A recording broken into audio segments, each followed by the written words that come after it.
जयगुरु आम गहन अच्छा आम नीलाचल संघर सहसंपादक आम प्रिय सुब्रत भाई ये आम भक्त गहन में उठिथा केतक द्वंद्व केतक प्रश्नर आम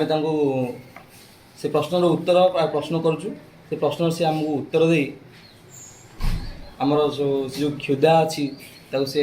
मीमांसा करनी आमर जो सम्मिलन है जो दुईटा सम्मिलन है या कारण कौन ये सम्मिलन दुईटा कहीं है आ यार यथार्थ उत्तर टी आप दियो। जयगुरु जाओ आपणकर प्रश्नर वर्तमान समय प्रासंगिकता यथेष्ट अधिका केवल आपण कहीं मु कहीं सारा उत्कलीय भक्त मान भितर जो विराट प्रश्न एवं विराट द्वंद्व उपजी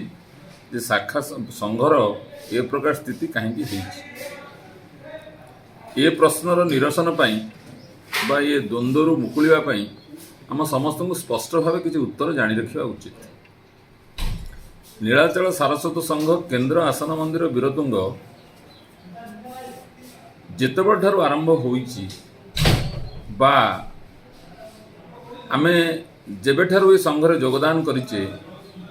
आम समस्त भितर गोटे दृढ़ चिंता बा दृढ़ भावना रही जे ठाकुर महोदय को ठाकुर महाराज को आमे जानिले बुझिले चिन्हिले उपासना कले केवल परिचालक प्रचलित भावधारा और प्रथा माध्यम जोठी परिचालक भावधारा एवं परिचालक प्रचलित प्रथार उल्लंघन घटो सेठी निश्चित भाव कि भक्त मान भितर विद्रोह व संघर्षर भावना सृष्टि हो। तेणु ये जो प्रसंग को लेकर आप बर्तमान मत प्रश्न करने को चाहते ये प्रसंग सेउठू ही आरंभ अर्थात नीलाचल सारस्वत संघ केन्द्र आसन मंदिर वीरतुंग श्री श्री ठाकुर महाराज द्वारा प्रवर्तित होते परिचालक श्रीजुक्त दुर्गाचरण भाईंकर जे कि आज दिन में नित्य वर्तमान आमको संघ को परिचालना करुछंती तांको जन्मस्थान रे गढ़ी उठिथिबा केन्द्र और परकाल जहार जमी श्रीजुक्त दुर्गाचरण महांती मार्फत संपादक नीलाचल संघ थिला से नाटा को से उच्छेद करा जाई एवं से मृत बोली एक रिजोल्यूशन करा जाई एवं तांकर आवर्तमान को ग्रहण करा जाई गोप तहसील एक रिजोल्यूशन करागला एवं से रिजोल्यूशन रे तांका ना को उच्छेद करा जाई केवल संपादक नीलाचल सारस्वत संघ करागला। एणु जेतेबेले नीलाचल सारस्वत संघ भली एभली गोटे अनुष्ठान तैयारी हैला एवं जे अनुष्ठान के परिचालक महोदय को यथामान्य देव नाही सेमानक सहित जो भक्त मैंने रही चाहिए अर्थात जो मैंने चाहिए परिचालक महोदय प्रेरणा परिचालक महोदय परिचालना रही से नहीं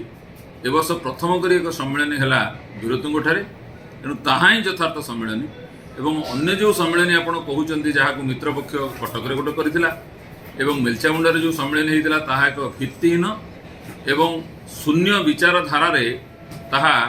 गढ़ी तोली अर्थात कहीं शून्य विचारधारा कहूँ ये गोटे बड़ी संवेदनशील प्रश्न को आपण बुझी रखा उचित। 1999 मसीह जितेबाला विभाजन है आमर गोटे मित्रपक्ष भुवनेश्वर केन्द्र स्वर्गद्वार बा केन्द्र पूरी करके चलला बेले आम सहित जो विभाजित होकर परिचालन महोदय को यथामान्य देकर चलने चाहिए से आम पृथक होकर केस करी आम सागर अलग चलिया रही 1989 ठारू आज पर्यंत परिचालकों को यही संघ मर्यादा दे आसु किंतु वर्तमान तथाकथित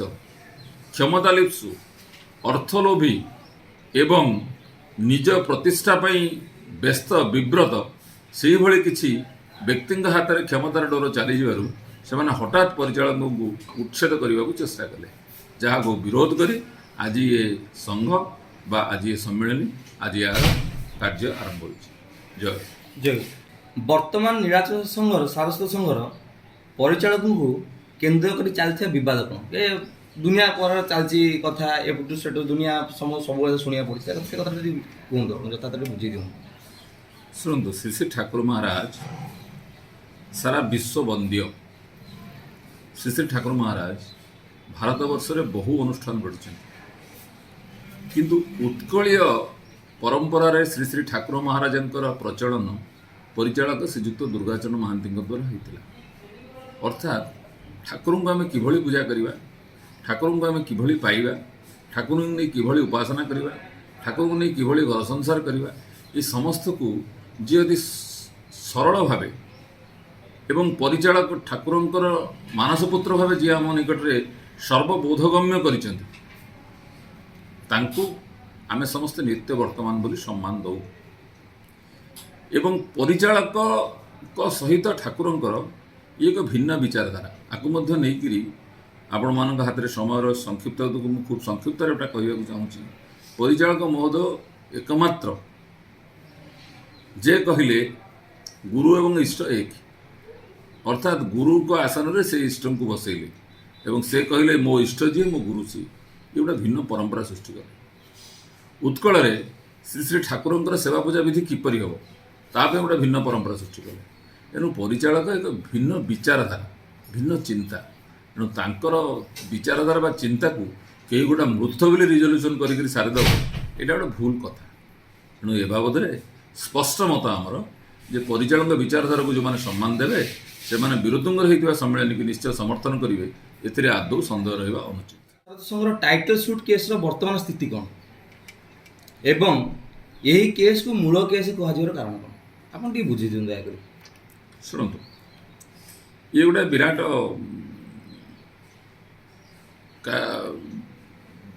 ସମସ୍ୟା। ଆକୁ ଆଲୋଚନା କରିବା ପାଇଁ ବହୁତ ଗୁଡ଼ାଏ ଜିନିଷକୁ ଆମକୁ ବିଚାରକୁ ନେବାକୁ ପଡ଼ିବ। 1999 ମସିହାରେ ନୀଳାଚଳ ସାରସ୍ୱତ ସଂଘ ବିଭାଜିତ ହେଲା, ପରିଚାଳକଙ୍କୁ ମାନ୍ୟ ଦେଇ ପରିଚାଳକଙ୍କୁ ଅମାନ୍ୟ କରି। ଯେଉଁମାନେ ପରିଚାଳକଙ୍କୁ ମାନ୍ୟ ଦେଲେ ବୀରତ୍ୱଙ୍କଠାରେ ରହିଲେ, ଯେଉଁମାନେ ପରିଚାଳକଙ୍କୁ ଅମାନ୍ୟ କଲେ ସେମାନେ ଭୁବନେଶ୍ୱର ବା ସ୍ୱର୍ଗଦ୍ୱାରକୁ କେନ୍ଦ୍ର କରି ଚାଲିଲେ। ସେହିଦିନଠାରୁ ପ୍ରଥମଠୁ କେସ୍ ଆରମ୍ଭ ହେଲା। 1999 ମସିହାରେ ବାଲେଶ୍ୱରଠାରେ ସମ୍ମିଳନୀ ସେମାନେ କଲାବେଳେ ଯେଉଁମାନେ ପରିଚାଳକଙ୍କୁ ମାନ୍ୟ ଦେଉଥିଲେ ସେମାନେ କେନ୍ଦ୍ର ବୀରତ୍ୱଙ୍କଠାରେ ସମ୍ମିଳନୀ କରିବାକୁ ଯେଉଁ ଚେଷ୍ଟା କଲେ, ସେ ସମ୍ମିଳନୀକୁ ସେମାନେ ବନ୍ଦ କରିବାକୁ ପୁରୀ କୋର୍ଟରେ କେସ୍ କଲେ ଏବଂ ପରବର୍ତ୍ତୀ ଅବସ୍ଥାରେ ସେଇ କେସ୍ଟାକୁ ସେମାନେ ମୂଳ ବା ଟାଇଟଲ୍ ସୁଟ୍ କହିଲେ ଏଇଥିପାଇଁ ଯେ ଯେହେତୁ ନୀଳାଚଳ ସାରସ୍ୱତ ସଂଘ ନାଁଟା କିଏ ପାଇବ, ନୀଳାଚଳ ସାରସ୍ୱତ ସଂଘର ଟ୍ରୁ ଅଫିସ୍ ବେରର୍ସ କିଏ, ଏଇ ଜିନିଷକୁ ନେଇକି 1999 ମସିହାରେ କେସ୍ ଆରମ୍ଭ ହୋଇଥିଲା। ସେହେତୁ 46/89ଟାକୁ ଆମେ ମୂଳ ଟାଇଟଲ୍ ସୁଟ୍ ବୋଲି ଗୋଟେ ସମସ୍ତଙ୍କର ଏ ଧାରଣା ଉପୁଜିଛି ବା ସମସ୍ତେ ଏ ଧାରଣାରେ ଅଛନ୍ତି। ଆଉ ଗୋଟେ କଥା, ଆଉ ଗୋଟେ ପ୍ରଶ୍ନ କୁହନ୍ତୁ। 254 ଓ 255 କେସ୍କୁ ଆମେ ଜାଣିଥିଲେ ଏହା କଟକ ସଂଘର କେସ୍, କିନ୍ତୁ ଏହାର ବର୍ତ୍ତମାନ ସ୍ଥିତି କ'ଣ, ଏହା ଉପରେ ସୁପ୍ରିମକୋର୍ଟର ହୋଇଥିବା ଅପିଲର ସ୍ଥିତି କ'ଣ, ଟିକେ କୃପା କରି କୁହନ୍ତୁ। ଖୁବ୍ ଭଲ ପ୍ରଶ୍ନ ଆପଣ ପଚାରିଲେ। ଏଥିପାଇଁ ମୁଁ କହିବାକୁ ଚାହୁଁଛି ଯେ 254-55 କେସ୍କୁ ନେଇକରି ଭକ୍ତମାନଙ୍କ ଭିତରେ ଗୋଟେ କପୋଳ କଳ୍ପିତ ବ୍ୟାଖ୍ୟା ବା କପୋଳ କଳ୍ପିତ ଗଳ୍ପର ଭଲ ପ୍ରଚାର ଚାଲିଛି। 254 କେସ୍ର ଉଦ୍ୟୋକ୍ତା କଟକ ସଂଘ ହେଲେ ମଧ୍ୟ ଅତି ଚତୁର ଭାବରେ କଟକ ସଂଘ କହିଲେ କଟକ ସଂଘ ଅପରପକ୍ଷ 254-55 କେସ୍ର ଉଦ୍ୟୋକ୍ତା। କଟକ ସଂଘର ସ୍ଥିତିକୁ ନେଇକରି ସେ କେସ୍ଟା ଆରମ୍ଭ କରାଯାଇଥିଲା, କିନ୍ତୁ ବଡ଼ ଚତୁରତାର ସହିତ କେନ୍ଦ୍ରର ଯେଉଁ କାର୍ଯ୍ୟାବଳୀ ତାକୁ ହାଇକୋର୍ଟରେ ପ୍ରେୟାର କରାଯାଇଛି ବା ହାଇକୋର୍ଟରେ ପ୍ରାର୍ଥନା କରାଯାଇଛି ଏଗୁଡ଼ିକ ବିଚାର୍ଯ୍ୟ କି ନୁହେଁ, ଅର୍ଥାତ୍ ପରିଚୟପତ୍ର ଇସ୍ୟୁ କରିପାରିବ କି ନାହିଁ, ସିଲ୍ ୟୁଜ୍ କରିପାରିବ କି ନାହିଁ, ଏଇ ଯେଉଁ ଜିନିଷ ମୂଳ ସମ୍ମିଳନୀ କରିପାରିବେ କି ନାହିଁ, ଏଇ ଯେଉଁ ମୂଳ ଜିନିଷ ଗୁଡ଼ା ଯେଉଁଟା କେନ୍ଦ୍ର ସଂଘର କାର୍ଯ୍ୟ ଏଗୁଡ଼ା ମଧ୍ୟ ପ୍ରେୟାରରେ ଥିବାରୁ ଏବଂ ଯେହେତୁ ଏ କେସ୍ରେ ଆମେ ହାରିଗଲୁ ବା ନୀଳାଚଳ ସାରସ୍ୱତ ହାରିଗଲା, ସେହେତୁ ନ୍ୟାଚୁରାଲି ଆମକୁ ଗ୍ରହଣ କରିବାକୁ ପଡ଼ିବ ଯେ ନୀଳାଚଳ ସାରସ୍ୱତର କେସ୍ ସମ୍ପର୍କରେ ଆମେ ନିଶ୍ଚୟ ଟିକେ ଦୁର୍ବଳ। ସୁପ୍ରିମକୋର୍ଟର ଅପିଲ ଗୋଟା ପ୍ରହସନ ହେଲା। କାହିଁକି ପ୍ରହସନ ବୋଲି ମୁଁ କହିବି, ଏ ସମ୍ପର୍କରେ ବିଭିନ୍ନ ସମୟରେ ବିଭିନ୍ନ ଆଲୋଚନା କରାଯାଇଥିଲା ଏବଂ ବାରମ୍ବାର ତାଙ୍କୁ କୁହାଯାଇଥିଲା ଯେ ଆପଣ ସୁପ୍ରିମକୋର୍ଟ ହେଉଛି ଆମର ଶେଷ ଅସ୍ତ୍ର, ଶେଷ ଅସ୍ତ୍ର ପ୍ରୟୋଗ କରିବା ପୂର୍ବରୁ ଆଉ ଥରେ ଭିନ୍ନ ଅସ୍ତ୍ର ଦେଖାଯାଉ, ଅର୍ଥାତ୍ ଆମେ ତାଙ୍କୁ ହାଇକୋର୍ଟରେ ରିଭ୍ୟୁ କରିବାକୁ ବା ରିଟ୍ କରିବାକୁ ସଜେସନ୍ ଦେଇଥିଲୁ। କିନ୍ତୁ ଅର୍ଥର ଲାଳସା ତାଙ୍କର ଏତେ ଅଧିକା ହେଲା, ସୁପ୍ରିମକୋର୍ଟରେ ପହଞ୍ଚିଲେ ବହୁ ଅର୍ଥର ସେମାନେ କାରବାର କରିକି ସେମାନେ ଅର୍ଥଲିପ୍ସୁ ମାନେ ଯେଉଁମାନେ ବର୍ତ୍ତମାନ ଦାୟିତ୍ୱରେ ଅଛନ୍ତି ରହିବା ପାଇଁ ସୁପ୍ରିମକୋର୍ଟର କାର୍ଯ୍ୟ ଆରମ୍ଭ କଲେ। ସବୁଠାରୁ ଦୁଃଖ କଥା, ସୁପ୍ରିମକୋର୍ଟରେ କେସ୍ଟା କଲେ ଏବଂ ସେ କେସ୍ଟା ଲିଷ୍ଟିଂରେ ଆସିଲା ଇଜ୍ ଫାଇଲ୍ଡ ଡିଫେକ୍ଟିଭଲି, ଅର୍ଥାତ୍ ଠିକ୍ ଭାବରେ ଫାଇଲ୍ କରାଯାଇ ନାହିଁ 17ଟି डिफेक्ट अच्छी एवं टू बी रिफाइल्ड इन 90 डेज अर्थात 90 दिन बा 3 मास भितर एटा रिफाइल करा जिबा उचित 90 दिन चली गले मध्य वर्तमान सुधा रिफाइल हो पारला ना एणु स्वाभाविक भाव में आम भविष्यटा धीरे धीरे अंधकार हो जाऊँगी जदि ये जी वर्तमान बुझुंट केस कथा से आगामी दिन में केस कथा से ये जो डिफेक्ट सब से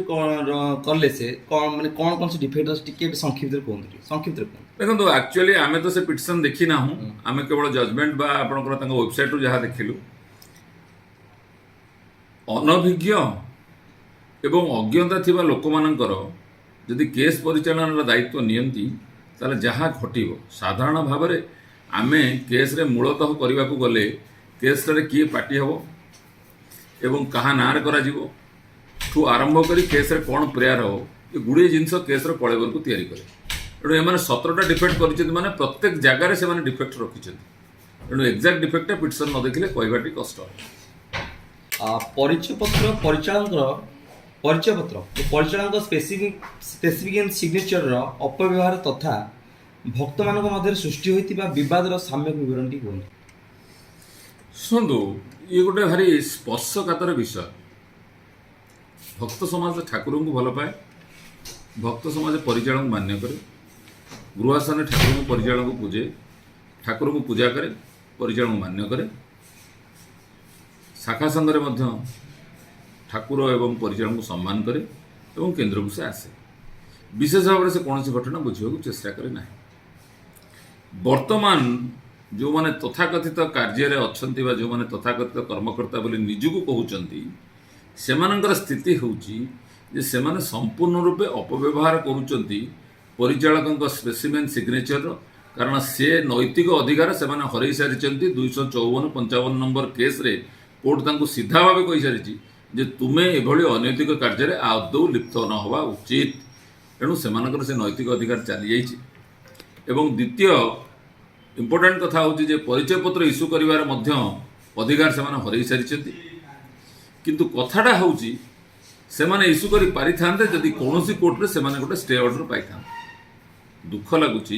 जे से 254-55 केस रे हारिबा परे 44 नंबर केस जहाँ को आम टाइटल सुट कहूँ ताकू आम अपर पक्ष विड्र कला एवं सुप्रीम कोर्ट स्थिति हूँ या से समय से कौन नैतिक अधिकार नहीं आदौ परिचय पत्र इश्यू करने को सिल व्यवहार करने जो नूतन भाव गवर्निंग बॉडी गठन कराला एहार तत्व विधान रे आगु कौन करा जीवो से सब संक्षेप रे टिक देखो ये गोटे विराट प्रश्नबाजी सब बेले परिचालना मंडलीटी समयोपयोगी पदक्षेप निए केन्द्र संघ शाखा संघ मान सुरक्षा किंतु नूतन परिचालना मंडली तैयारी करागला एवं विगत दिन जो परिचालना मंडली जो भूल कर अवैध बोली घोषणा करागला ये अवैध घोषणा करने पर से विभिन्न रूपे विभिन्न कार्यक्रम माध्यम निश्चित भाव आमको विरोध करेंगे एणु विरोधर परिहार करा चेष्टा करा द्वितीय कथा हूँ परिचय पत्र प्रदान ठू आरंभ करी